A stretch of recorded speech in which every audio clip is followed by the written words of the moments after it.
सुनाझिया पायल नाग को संबर्धना सभा गतकाली संध्यारे स्थानीय सांबादिक भवनठारे जातीय पारा तीरंदाजी प्रतियोगिता दुईटी स्वर्ण पदक हासिल करिथिबा बलांगीर जिलार दातनकड़र झियो पायल नाग पई रोटारी एलिट तरफ एक संबर्धना सभार आयोजन करा जायतिला। एही सभारे प्रोफेसर मधुसूदन पति मुख्य अतिथि रूपे जोगदे सरलता और शिष्टाचार पई आज निजर प्रचेष्टार पायल नाग यह गौरवर हकदार होइछि बोली कहिथिले। यह पायल संबर्धना अपेक्षा आमे निजको संस्कारित और संवर्धित करिपार सुजोग पाइछु बोली मुख्य अतिथि मत व्यक्त करथिले। एही सभारे बलांगीर अनेक प्रतिष्ठित संगठन और संस्था तरफ पायल को संबर्धना प्रदान करा जायतिला।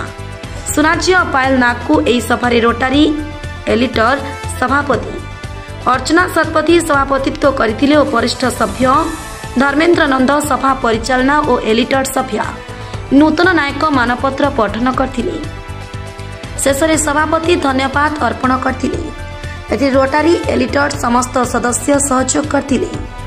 पायल नाग जातीय स्तर में जन तीरंदाजी प्रतियोगितार दुईटा स्वर्ण पदक पाइला सेटा बलांगीर नुहे सर्वभारतीय स्तर में गोटे गौरव अर्जन करिছে से इथिलागी आम समस्ते उत्फुल्लित समस्ते खुशी समस्ते प्रसन्न किंतु गोटे प्रतिकूल परिस्थिति रे गोटे छुआ जितेबाला तार हाथ गोड़ नाइन से संग्राम करी तार आत्मविश्वास के दृढ़ करी तार उद्योग एवं प्रयास बल भारतीय स्तर में निज ना अर्जन कर जहाँ नहीं से प्रेरणा अर्जन करा ताके हरईकरी से दुईटा स्वर्ण पदक हासिल करिছে एटा बहुत बड़ कथा है।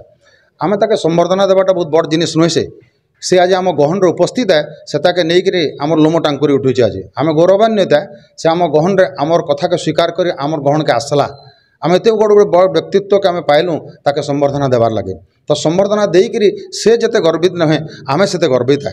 एवं आम अनुरोध करूँ बलांगीर जनसाधारण को एवं स्वतःप्रत भाव में बलांगीर बहुत अनुष्ठान आज आसिक संबर्धना ज्ञापन करते। ये संबर्धना बलांगीर सहर नुहे बलांगीर जिला नुहे समग्र ओडिशा तरफ आज पायल नाग प्रति अर्पण करागला एवं पायल नागर आगर भविष्य केंता आहरी उज्जवल हो पारालंपिक्स से स्वर्ण पदक आणु यहाँ आम आशा अविश्वास आम आशा करमु भगवान ठारे प्रार्थना करमु पायल जीवन सुखमय हो एवं आके पारालंपिक्स से स्वर्ण पदक आणु अर्जुन अवार्ड पाओ एवं बलांगीर ना भारतर ना आहरी आके नो आहरी शिखर के नो यहाँ आम भगवान ठारे प्रार्थना।